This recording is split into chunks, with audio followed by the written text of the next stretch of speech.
दोस्तों, चेन्नई के बाद कानपुर के मैदान पर भी भारतीय गेंदबाजों ने उड़ाकर रख दिए बांग्लादेश के परखच्चे। टॉस जीतकर बैटिंग करने का फैसला पड़ा है बांग्ला टाइगर्स पर भारी, जहां आकाशदीप के साथ मिलकर भारतीय गेंदबाजों ने मचाया है ऐसा हाहाकार। पहले दिन के पहले सेशन में 999 पर सुनिश्चित कर दिया टीम इंडिया की जीत। तो आखिर कैसे चंद ओवरों के भीतर ही भारतीय गेंदबाजों ने बांग्लादेश की बैटिंग क्रम को तहस नहस करके रख दिया। उनकी घातक गेंदबाजी से लेकर अब तक खेले गए इस कांटे के दूसरे टेस्ट मैच की पूरी हाई का वीडियो तो हम आपको दिखाएंगे, लेकिन उससे पहले आप भी यदि आकाशदीप, बुमराह और अश्विन के फैन हैं तो हमारी इस वीडियो को दिल से एक लाइक और चैनल को सब्सक्राइब करना बिल्कुल ना भूले। दोस्तों, 1-0 से 2 मैचों की टेस्ट सीरीज में आगे चल रही टीम इंडिया कानपुर के ग्रीन पार्क क्रिकेट स्टेडियम में बांग्लादेश को क्लीन स्वीप करने के इरादे से उतर चुकी थी, जहां दूसरी तरफ बांग्लादेश के सामने अपनी इज्जत बचाने का आखिरी मौका था। रोंगटे खड़े कर देने वाले इस मुकाबले की शुरुआत में बारिश की वजह से देरी हुई, जिसके चलते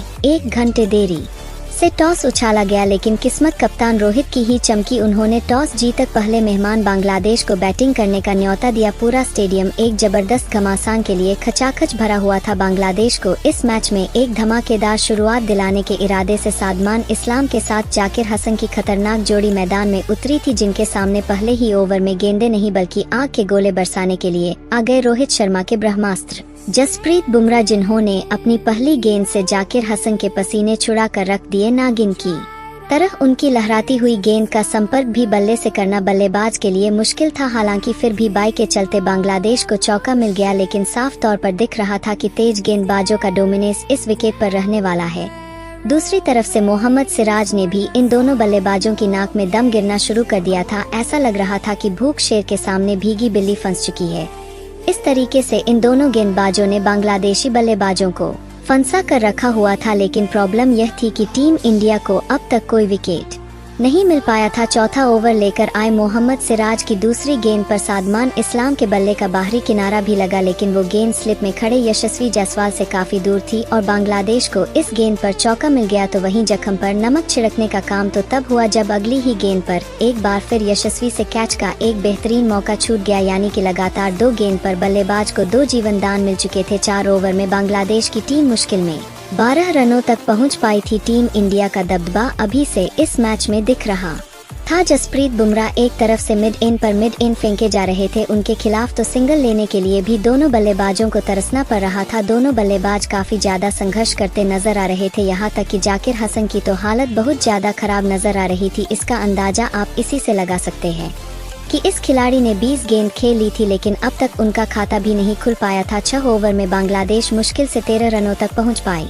थी। हालांकि तभी 7वां ओवर लेकर आए बुमराह की पहली गेंद को सादमान इस्लाम ने चौके के लिए डिपॉजिट कर दिया। यह बल्लेबाज कमाल की फॉर्म में लग रहा था, वो मैदान में सेट हो गए थे। तभी तो बुमराह की अंतिम गेंद को भी उन्होंने बाउंड्री पर चौके के लिए डिपॉजिट कर दिया। अब टीम इंडिया की टेंशन बढ़ना शुरू हो गई थी, क्योंकि भारतीय गेंदबाजों को शुरू में विकेट नहीं मिल पाए थे, जो इस मैच में बने रहने के लिए सबसे ज्यादा जरूरी था। ऐसे में थक हार कर आखिरकार रोहित शर्मा ने तेज गेंदबाजी आक्रमण में बदलाव किया और मोहम्मद सिराज की जगह उन्होंने अपने तुरुप के रविचंद्रन अश्विन की पारी के 8वें ओवर में टीम इंडिया को पहली सफलता दिलाने के लिए बुला लिया था। लेकिन इस प्लान पर पानी फिरता तो उस समय नजर आया जब दूसरी गेंद पर सादमान ने अश्विन का स्वागत चौके से कर अपने खतरनाक तेवर इंडियन क्राउड और इंडियन टीम को दिखाए थे। लेकिन अश्विन इस ओवर में कोई जलवा नहीं दिखा पाए। भारतीय खेमे की चिंता बढ़ने लगी थी, लेकिन तभी एक ऐसा चमत्कार होता है जो कोई सोच भी नहीं सकता था। जी हां, पारी का 9वां ओवर रोहित नए नवेले गेंदबाज आकाशदीप को देते हैं, जिनसे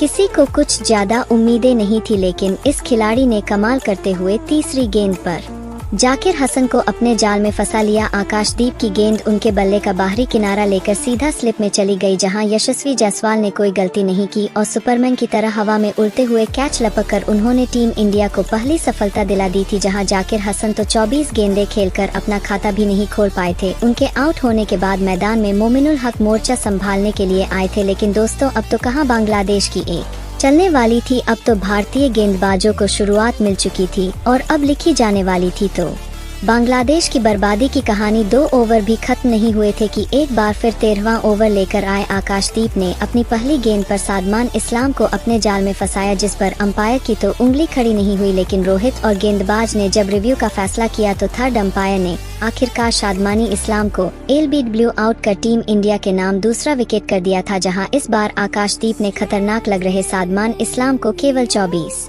रन बनाकर पवेलियन का रास्ता दिखा दिया। इसी के साथ बांग्लादेश के दोनों ओपनर केवल 29 के स्कोर पर ही पवेलियन की शोभा बढ़ाने जा चुके थे। टीम इंडिया का डंका इस वक्त मैदान में बज रहा था। बांग्लादेश की हालत खराब थी। ऐसे में मोमिनुल हक का साथ निभाने के लिए अब खुद कप्तान नजमुल हुसैन शांतो को मैदान पर आना पड़ा था, जिन्होंने आते विकेट लेकर आकाशदीप की मुस्कान चीरते हुए एक के बाद एक 2 खतरनाक चौके लगाकर सीधा काउंटर अटैक करना शुरू कर दिया था। 13 ओवर में बांग्लादेश ने 37 रन बना लिए थे, लेकिन जिस तरीके से भारतीय गेंदबाज बॉलिंग कर रहे थे, ऐसा लग रहा था कि पहले सेशन का अंत आते आते इंडिया 1-2 विकेट और झटक सकती है। यहाँ तक कि पहले दिन का खेल खत्म होने तक तो पूरी बांग्लादेश ऑल आउट हो जाए तो इसमें भी कोई शक की बात नहीं है।